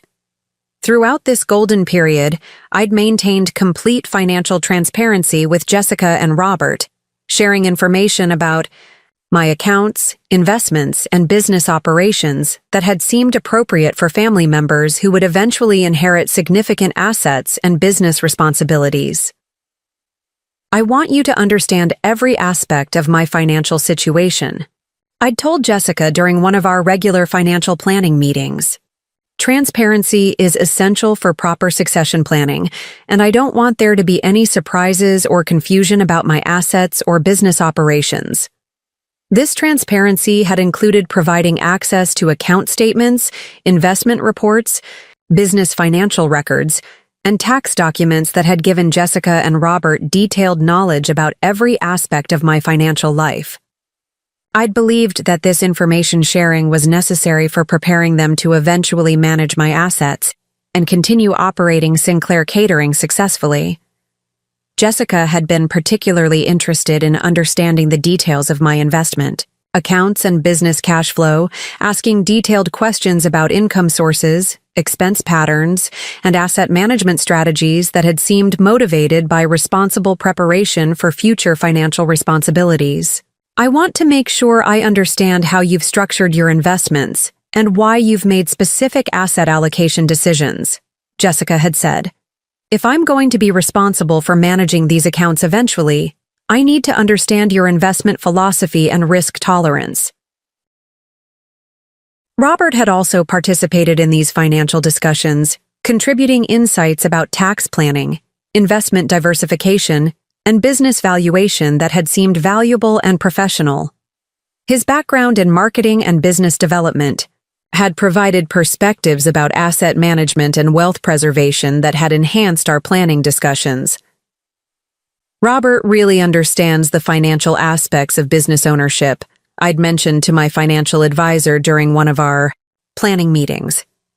His suggestions about tax optimization and asset protection have been very helpful. The financial transparency had also extended to business operations, with Jessica and Robert being given access to client contracts, vendor agreements, employee records, and operational procedures that had provided comprehensive understanding of how Sinclair Catering generated revenue and managed expenses. But this transparency had actually provided Jessica and Robert with the detailed knowledge they'd needed to systematically steal from my accounts while concealing their theft through sophisticated forgery and document manipulation. The trust-based information sharing that had seemed like responsible family planning had actually been providing intelligence for criminal activity. By 2019, my trust in Jessica and Robert had reached its absolute peak, based on years of apparent success, family harmony, and business collaboration that had seemed to validate every positive assumption I'd made about their character and capabilities. I'd been confident that our family business would continue thriving under their leadership, and that my financial security was ensured through their competent management and genuine concern for my welfare. I feel so fortunate to have Jessica and Robert as partners in both business and family life, I'd told Thomas Mitchell during one of our annual performance reviews. They've proven themselves to be intelligent, responsible, and completely trustworthy. I couldn't ask for better successors. This trust had led to my authorization of their increasing involvement in all aspects of my business and personal financial management. Jessica had been given signature authority on most business accounts, while Robert had been included in strategic planning meetings and investment decisions that had previously been limited to my closest advisors. The trust had also extended to my social and professional relationships, with Jessica and Robert representing Sinclair Catering at industry events and serving as my primary contacts with clients, vendors, and business associates. Their performance in these roles had been excellent, and they'd enhanced our company's reputation through their professionalism and competence. Jessica and Robert are wonderful representatives of your company, one of our long-term clients had told me. They really understand your values and standards, and they've maintained the excellent service quality that made us choose Sinclair Catering originally. But this peak of trust and investment had actually represented the period when Jessica and Robert's theft had been most extensive and sophisticated. The authority and access I'd granted them based on proven performance had enabled them to steal hundreds of thousands of dollars while maintaining the appearance of successful business management and devoted family care. The golden era that had seemed like the culmination of everything I'd worked to achieve had actually been the period when everything I'd built was being systematically stolen by the people I'd trusted most completely. The success I'd been celebrating had been built on my own stolen money, and the family harmony I'd been enjoying had been a performance designed to facilitate fraud. Sitting in that roadside motel room, understanding that the golden years had been nothing but an elaborate theft scheme, I'd realized that Jessica and Robert had been playing a long game that had required years of careful planning and flawless performance. They'd studied me, manipulated me, and positioned themselves to steal everything I'd built while making me grateful for their apparent devotion and competence. But what they'd failed to understand was that the business skills and intelligence that had built Sinclair Catering were still intact, and that discovering their betrayal would unleash a response that would destroy everything they'd worked to steal. The golden era they'd engineered as the foundation for their theft was about to become the platform for their complete destruction. The 70-year-old woman they'd relegated to a roadside motel was about to demonstrate exactly why underestimating someone with nothing left to lose was the biggest mistake they'd ever made in their lives. Saturday morning in that roadside motel, I woke up with complete clarity about what needed to happen next. The 6 phone calls from the night before had provided me with enough evidence to destroy Jessica and Robert's lives, but I wanted more than just justice. I wanted total victory. The wedding they'd planned as my final humiliation was about to become their complete destruction, and I was going to ensure that every guest witnessed their downfall. The first call I made was to Patricia Wong, my business manager, instructing her to implement the emergency financial protocols we'd established years earlier for protecting company assets during crisis situations. "Patricia," I said, "I need you to freeze all accounts that Jessica has access to, cancel her signature authority, and transfer all liquid assets to the secure accounts that only you and I can access. Do it immediately, before the banks open. For regular business. Margaret, that's going to lock Jessica out of managing daily operations," Patricia had warned. "Are you sure you want to take such drastic action?" "Patricia, Jessica has been stealing from me for years. The evidence is overwhelming, and I need to protect what's left of my assets before she can steal anything else. Implement the lockdown. Protocols now." Within 2 hours, Jessica's access to Sinclair Catering's accounts had been completely severed. The emergency protocols had been designed to protect our business assets in the event of embezzlement or fraud, and they'd worked exactly as intended. Jessica would discover the lockdown when she tried to make payments for wedding expenses, at which point she'd realize that her theft had been discovered.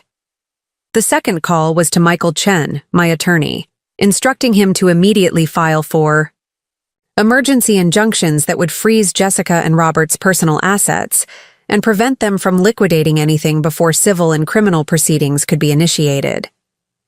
"Michael, I want restraining orders on their house, their cars, their investment accounts, everything.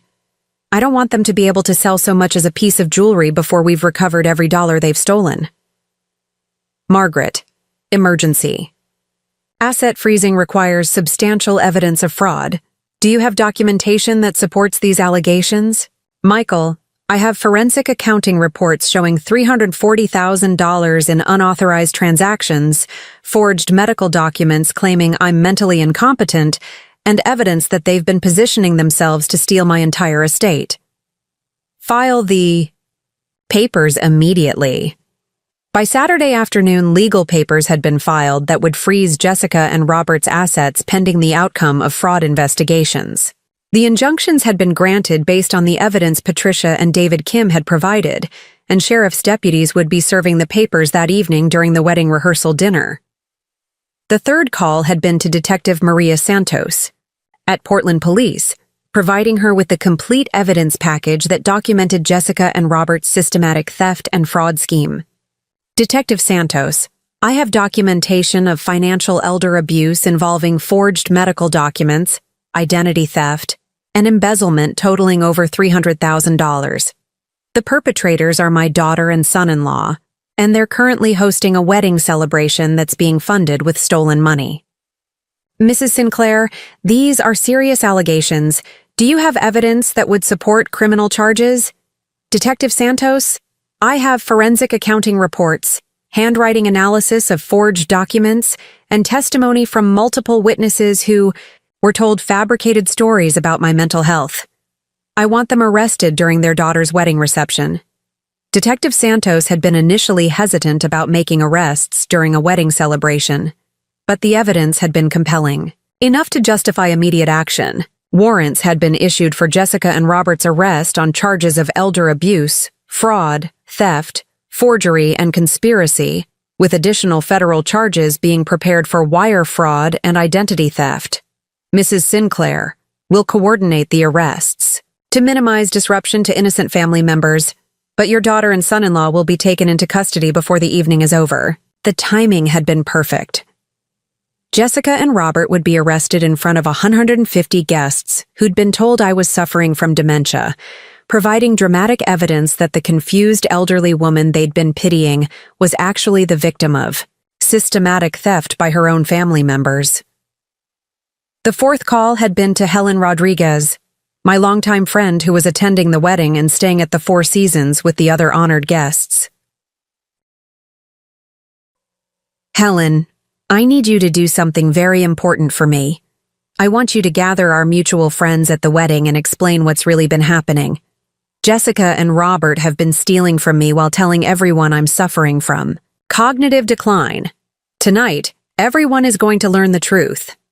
Margaret, are you certain about these allegations? This seems incredibly serious. Helen, I have documentation proving everything. By the end of tonight, Jessica and Robert will be in jail, and everyone at that wedding will understand that the mentally incompetent woman they've been pitying actually discovered their fraud and destroyed their lives. Helen had agreed to discreetly inform our friends about the real situation, preparing them for the dramatic revelations that would unfold during the evening's events. By the time the arrests occurred, the wedding guests would understand exactly what they were witnessing. The fifth call had been to the Four Seasons Portland, where I'd implemented the most satisfying aspect of my revenge plan. Using my decades of experience in the hospitality industry and my extensive connections with hotel management, I'd arranged to purchase every room reservation that Jessica and Robert had made for their wedding guests. This is Margaret Sinclair from Sinclair Catering, I'd said to the hotel general manager, someone I'd worked with on numerous events over the years. I understand that Jessica Crawford has a block of rooms reserved for this weekend's wedding celebration. I'd like to purchase all those reservations. Mrs. Sinclair, I'm not sure I understand. Are you wanting to transfer the reservations or add additional rooms to the block? I want to purchase the reservations outright, paying full rates for all. The rooms, then reassign them according to my own preferences. Jessica Crawford will no longer be financially responsible for any of the accommodations. The hotel had been initially confused by my request, but my long-standing relationship with their management and my offer to pay premium rates for all the rooms had made the transaction straightforward. Within an hour, I'd become the owner of all the wedding accommodation reservations, paying approximately $85,000 for rooms that Jessica had originally booked for $31,000. The reassignments had been strategic and satisfying. Caroline and her new husband James would keep their honeymoon suite. They were innocent victims of their parents' fraud and deserved to enjoy their wedding night without additional trauma. The legitimate guests who'd been honest about my mental state would keep their reservations as planned, but Jessica and Robert's families, friends, and business associates who'd been told I was suffering from dementia would find themselves reassigned to accommodations that matched their opinion of my mental capacity. The relatives who'd been staying in luxury suites would be moved to budget motels. The business colleagues who'd been told I was incompetent would find themselves at roadside, inns similar to where Jessica had relegated me. I want them to experience exactly the kind of accommodations they thought were appropriate for someone they considered mentally incompetent, I'd explained to the hotel manager. They'll understand the irony when they're arrested for fraud. The sixth call had been directly to Jessica, informing her that her theft had been discovered and that her arrest was imminent. I'd wanted her to spend the day of her daughter's wedding knowing that her life was about to be destroyed, just as she'd wanted me to spend the weekend humiliated and powerless. Jessica, this is your mother. I'm calling to let you know that I've discovered your fraud scheme, frozen all the accounts you've been stealing from, and arranged for your arrest during Caroline's wedding reception. The silence that had followed had been profound. Jessica had clearly been unprepared for the possibility that I would discover her theft, much less respond so quickly and comprehensively. Mom, I don't know what you think you've discovered, but, Jessica, I have forensic accounting reports documenting $340,000 in theft, handwriting analysis proving you forged medical documents, and testimony from multiple witnesses about the lies you've told regarding my mental health. You and Robert will be arrested tonight in front of everyone who believed your stories about my cognitive decline. Mom, you're confused. We've been trying to help you manage your finances because, Jessica, I am 70 years old, not brain. Dead. I built an $8 million company from nothing, and I have enough intelligence left to recognize theft when I see it. You made the mistake of underestimating exactly how capable I still am. The conversation had ended with Jessica frantically trying to explain away the evidence, but her panic had been obvious. She'd realized that her carefully constructed fraud scheme had been completely exposed, and that the consequences would be devastating. Saturday afternoon had been spent preparing for the evening's confrontation, coordinating with law enforcement, attorneys, and the media contacts who would document Jessica and Robert's downfall. I'd wanted their arrest to be as public and humiliating as possible, ensuring that everyone who'd believed their lies about my mental incompetence would witness their criminal behavior. Detective Santos had coordinated with hotel security and wedding venue management to ensure that the arrests would be conducted efficiently while minimizing trauma for Caroline and the innocent guests. The plan had been to wait until after the wedding ceremony but before the reception dinner, allowing Caroline to have her wedding moment, while ensuring that Jessica and Robert faced justice in front of the people they'd deceived. I'd also contacted Portland's major media outlets, providing them with copies of the fraud evidence and alerting them to the dramatic arrests that would occur during one of the city's most high-profile social events. The story of a prominent business family's fraud scheme being exposed during their daughter's wedding had been irresistible to local news organizations. This is going to be front-page news, the Oregonian reporter had said after reviewing the evidence I'd provided. A respected catering company executive stealing from her elderly mother while claiming the mother has dementia? And the arrests happening during a wedding? This is an incredible story. The media coverage had been crucial for ensuring that Jessica and Robert's professional and social reputations would be completely destroyed. The story would reach clients, colleagues, and business associates throughout the Pacific Northwest, guaranteeing that their careers in Portland would be permanently ended. Saturday evening, I'd arrived at the historic Columbia River Gorge Hotel, wearing an elegant black dress and carrying myself with the dignity and confidence of someone who'd just destroyed her enemies completely. The contrast with the confused, helpless elderly woman Jessica had portrayed had been stark and deliberate. The wedding ceremony had been beautiful, with Caroline looking radiant and James appearing genuinely happy to be marrying into what he'd believed was a successful, harmonious family. I'd felt genuine sadness for Caroline, knowing that her perfect wedding day would be forever associated with her parents' arrest and the revelation of their criminal behavior. "Grandma Maggie!" Caroline had exclaimed when she'd seen me, rushing over with obvious relief and joy. "I'm so glad you're here. Mom said you were having a difficult time and might not be able to attend." "Caroline, sweetheart, I wouldn't miss your wedding for anything. You look absolutely beautiful, and I'm so happy for you and James." The conversation had been bittersweet, knowing that within hours Caroline would learn that her parents were criminals, and that her grandmother was not the confused elderly woman she'd been told to pity. The wedding she'd planned as the celebration of her new life would become the moment when her family's lies were exposed. Jessica and Robert had been visibly tense throughout the ceremony, clearly aware that their arrest was imminent, but unable to leave without creating suspicions that would have made their situation worse. They'd been trapped by their own wedding planning, forced to participate in a celebration while knowing their lives were about to be destroyed. "Margaret," Robert had approached me after the ceremony, his voice tight with barely controlled panic. "I think there's been some kind of misunderstanding about the hotel arrangements. Jessica tried to make some payments this morning and had trouble accessing the accounts." "Robert, there's no misunderstanding. I've frozen all accounts that Jessica had access to because I've discovered her theft. The hotel reservations have also been reassigned to reflect my preferences rather than hers." Robert's face had gone pale as he'd realized the scope of my response to their fraud. The systematic theft they'd planned as my gradual destruction had been turned into their immediate devastation. The arrests had occurred exactly as planned during the cocktail hour before the reception dinner, in full view of the 150 guests who'd been told I was suffering from cognitive decline.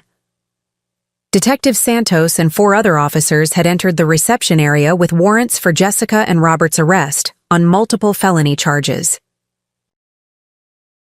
"Jessica Crawford and Robert Crawford, you're under arrest for elder abuse, fraud, theft, forgery, and conspiracy," Detective Santos had announced in a voice that carried throughout the reception area. "You have the right to remain silent." The reaction from the wedding guests had been immediate and dramatic. The business leaders, social elite, and family friends who'd been told I was mentally incompetent had watched in shock as my daughter and son-in-law were handcuffed and led away by police officers. "Ladies and gentlemen," I'd announced to the stunned wedding guests, "I want you to understand what you've just witnessed. For 3 years, Jessica and Robert have been stealing from me while telling you that I was suffering from dementia and needed family management of my affairs. The evidence of their fraud has been provided to law enforcement, and they will be prosecuted to the full extent of the law." The silence that had followed had been profound.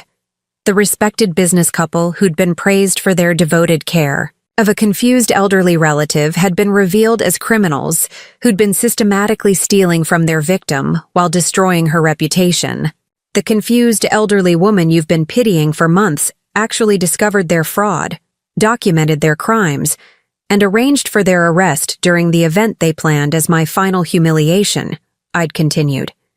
"I am 70 years old, not mentally incompetent, and I am perfectly capable of protecting myself from people who try to steal from me."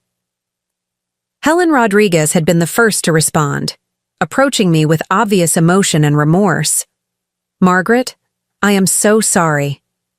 We believed Jessica's stories about your health problems, and we thought we were being supportive by accepting their explanations for your behavior.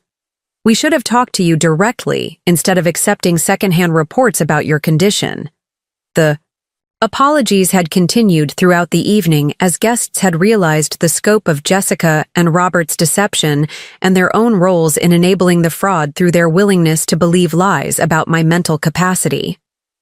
The social and business leaders who'd been deceived had been horrified to discover that they'd been manipulated into supporting elder abuse. Over the following week, the full scope of my financial counterattack had become apparent as Jessica and Robert had discovered that every aspect of their comfortable lifestyle had been built on stolen money that was now being recovered through civil litigation and criminal restitution orders. The luxury home in the Pearl District had been subject to asset forfeiture proceedings, with liens filed against the property for the full amount of documented theft plus penalties and interest. The house they'd purchased with my stolen money would be sold to pay restitution, leaving them without their primary residence. Their investment accounts, retirement savings, and business assets had been frozen pending the outcome of criminal proceedings, ensuring that they couldn't liquidate anything to fund legal defense or maintain their lifestyle during the prosecution process. The European vacations, luxury cars, private school tuition, and designer clothing that had been funded through theft would all be subject to recovery actions, with forensic accountants documenting every expense that could be traced to stolen funds. "Mrs. Sinclair," my attorney Michael Chen had reported, "we've identified assets worth approximately $1.2 million that were purchased with stolen funds. The recovery process will take time, but you should expect to recover your losses plus substantial additional damages." The financial destruction had been comprehensive and permanent. Even if Jessica and Robert eventually avoided prison time, they would spend years paying restitution and would never again have access to the kind of wealth that had supported their fraudulent lifestyle. The criminal charges had been filed in multiple jurisdictions, reflecting the sophisticated nature of Jessica and Robert's fraud scheme and the various laws they'd violated during their theft operation. State charges had included elder abuse, theft, fraud, forgery, and conspiracy, with potential sentences ranging from 5 to 15 years in prison, depending on the specific charges and the defendant's criminal history. Federal charges had been added for wire fraud, identity theft, and postal fraud related to their use of electronic communications and mail systems to facilitate their crimes. The federal charges had carried potential sentences of up to 20 years in prison and had ensured that Jessica and Robert would face serious consequences regardless of the outcomes in state court. The evidence in this case is overwhelming. The district attorney had announced during a press conference about the arrests. The defendants systematically stole from an elderly family member while creating elaborate lies about her mental capacity to justify their control of her assets. This represents elder abuse at its most calculating and cruel. The media coverage had been extensive and devastating for Jessica and Robert's reputations. Portland's business community had been shocked by the revelation that a respected event planning executive and her marketing professional husband had been stealing from the elderly woman who'd built the company they'd helped manage.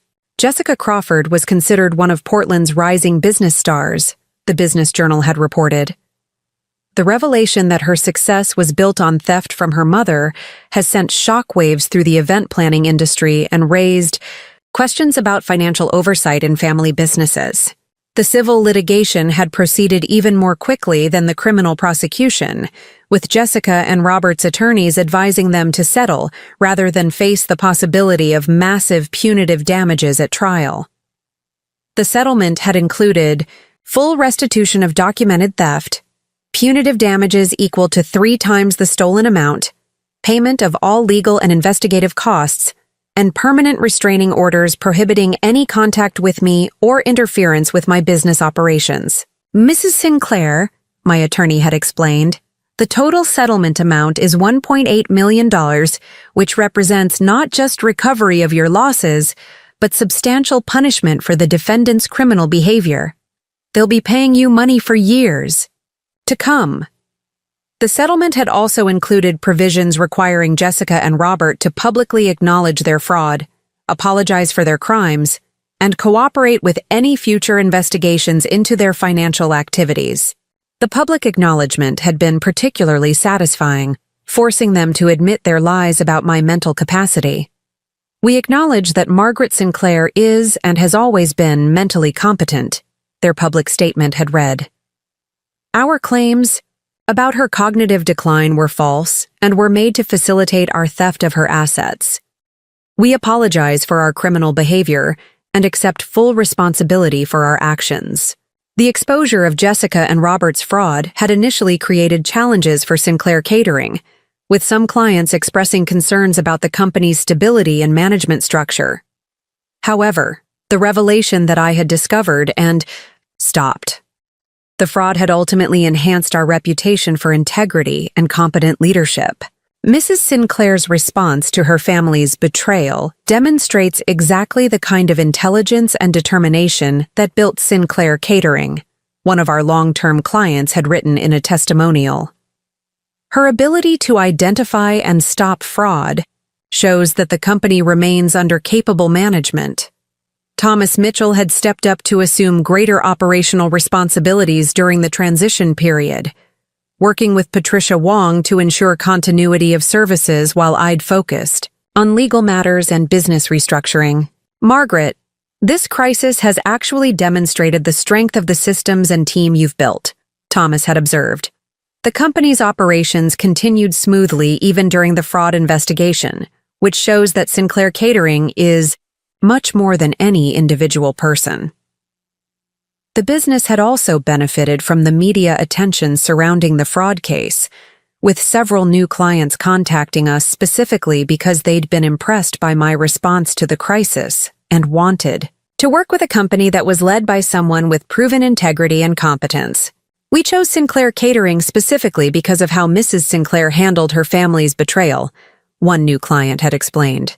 Anyone who can discover and stop sophisticated fraud while protecting her business interests is exactly the kind of person we want managing our events. The social consequences for Jessica and Robert had been as devastating as the legal and financial penalties. Their arrests during Caroline's wedding had been witnessed by Portland's social and business elite, ensuring that their reputations were permanently destroyed throughout the community where they'd built their careers.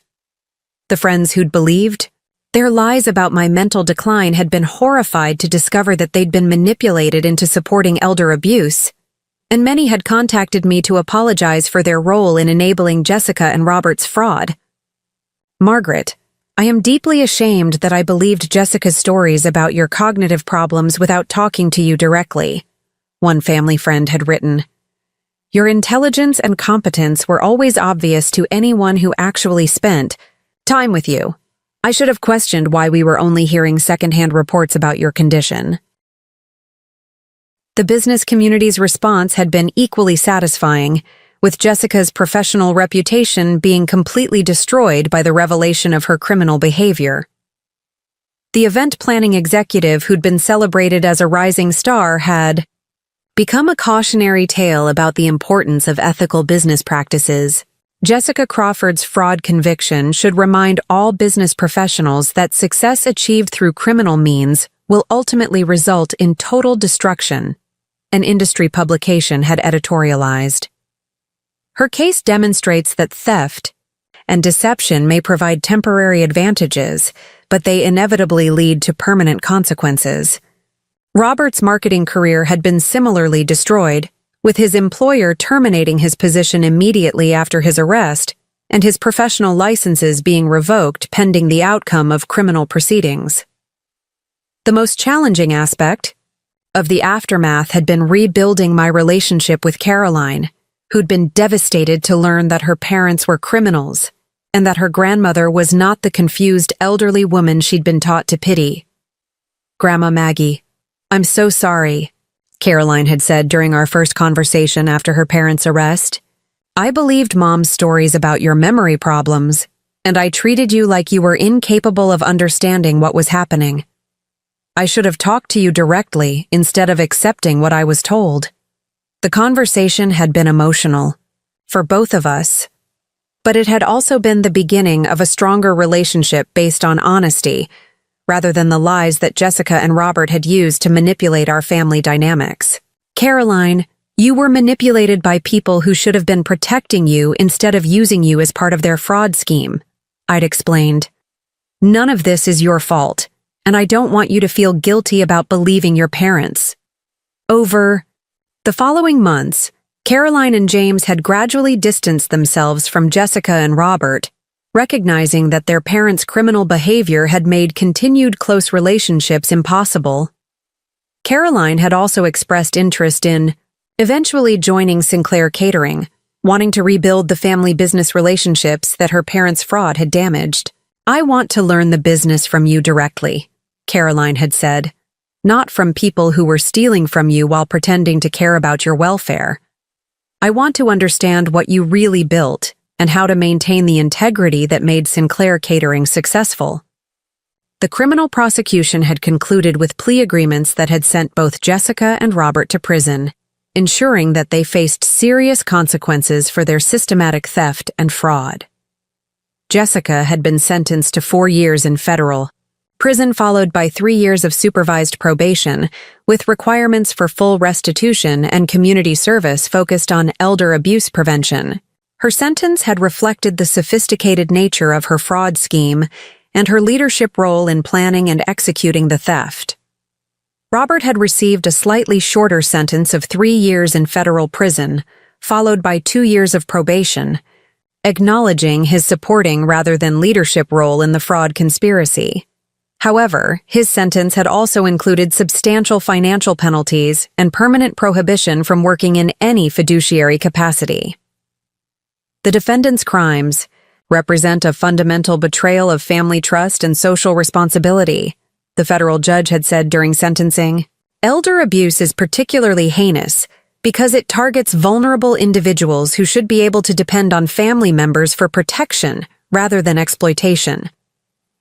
The sentences had provided satisfying closure to the legal proceedings, ensuring that Jessica and Robert would spend years in prison reflecting on the consequences of their betrayal.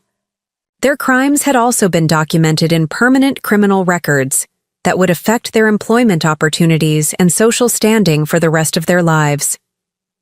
2 years after that roadside motel night, when I'd discovered Jessica and Robert's fraud, I was living a life that was more fulfilling and secure than I'd ever imagined possible. The betrayal that had been intended to destroy me had actually revealed strengths and capabilities that I'd forgotten I possessed. Sinclair Catering had not only recovered from the crisis, but had grown stronger, with annual revenues exceeding $10 million and a reputation for integrity that had attracted new clients throughout the Pacific Northwest. The company's success had been enhanced rather than damaged by the revelation that I'd discovered and stopped fraud, demonstrating competent leadership and financial oversight. Mrs. Sinclair has proven that age and experience are advantages rather than limitations, a business profile had stated. Her response to family fraud demonstrated exactly the kind of intelligence and determination that built her company and that continues to drive its success. My personal life had also been transformed in positive ways, with new friendships and social connections that were based on mutual respect rather than family obligation or business relationships. The crisis had eliminated relationships that had been built on deception while strengthening connections with people who valued integrity and honesty. The financial recovery had exceeded my expectations, with restitution payments, civil damages, and continued business success providing more wealth and security than I'd had before Jessica's theft. The assets that had been stolen were being returned with interest and penalties that had actually increased my net worth. Most importantly, the experience had provided profound personal satisfaction and empowerment, proving that age didn't mean helplessness and that intelligence and determination could overcome even the most sophisticated betrayal. I'm often asked how I found the strength to fight back against my own daughter, I'd said during a speech to a senior citizens group about elder abuse prevention. The answer is that the strength was always there.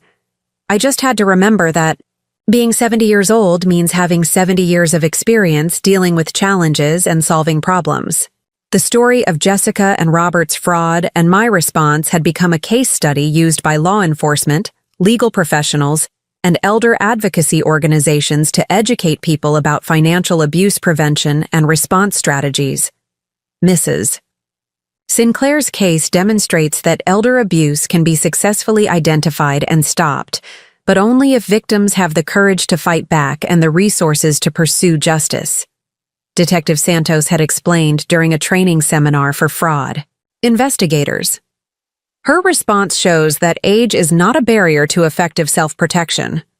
The case had also inspired other elderly victims of financial abuse to come forward and seek help, with several successful prosecutions being initiated based on evidence and strategies developed during my legal proceedings. Margaret Sinclair's victory has encouraged other seniors to recognize that they don't have to accept financial abuse as inevitable, an elder law attorney had observed. Her case proves that fighting back is possible and that justice can be achieved. But beyond the legal and social impact, my story had become a personal testament to the power of refusing to accept victimization and the importance of maintaining independence and dignity regardless of age or circumstances. If someone in your life is treating you like you're disposable, remember my story, I'd concluded in interviews about the case. Remember that respect isn't optional, that trust once broken cannot be rebuilt, and that people who underestimate you based on your age might be making the most expensive mistake of their lives. You're never too old, never too trusting, never too dependent on family relationships to fight for what's rightfully yours. Sometimes the best thing that can happen is when someone pushes you far enough that you finally discover exactly how strong you really are. The roadside motel that Jessica had intended as my final humiliation had become the launching point for the most empowering chapter of my life. The daughter who'd thought she could steal my empire had actually helped me discover that I was much more powerful than either of us had ever imagined. That's a lesson she'll have plenty of time to think about during her 4 years in federal prison. And for the rest of her life, every time she considers taking advantage of someone she thinks is vulnerable, she'll remember the 70-year-old woman who taught her that some people fight back harder than you ever expected. Justice served. Chakti learned. Power reclaimed. Sometimes the best revenge is simply showing people exactly who they were foolish enough to cross. The family who thought a roadside motel was good enough for their 70-year-old matriarch learned that some people refused to be discarded, and that underestimating a woman who built an empire from nothing was the biggest mistake they'd ever make in their lives. What's your story? Have you ever had to fight back against family members who thought that Jessica and Robert thought they were stealing my legacy? What they actually did was help me create a new one, as the woman who proved that family betrayal is no match for intelligence, determination, and an absolute refusal to be defeated. That's a legacy worth fighting for, and that's a lesson worth sharing. Up next, you've got 2 more standout stories right on your screen. If this one hit the mark, you won't want to pass these up. Just click and check them out. And don't forget to subscribe and turn on the notification bell so you don't miss any upload from us.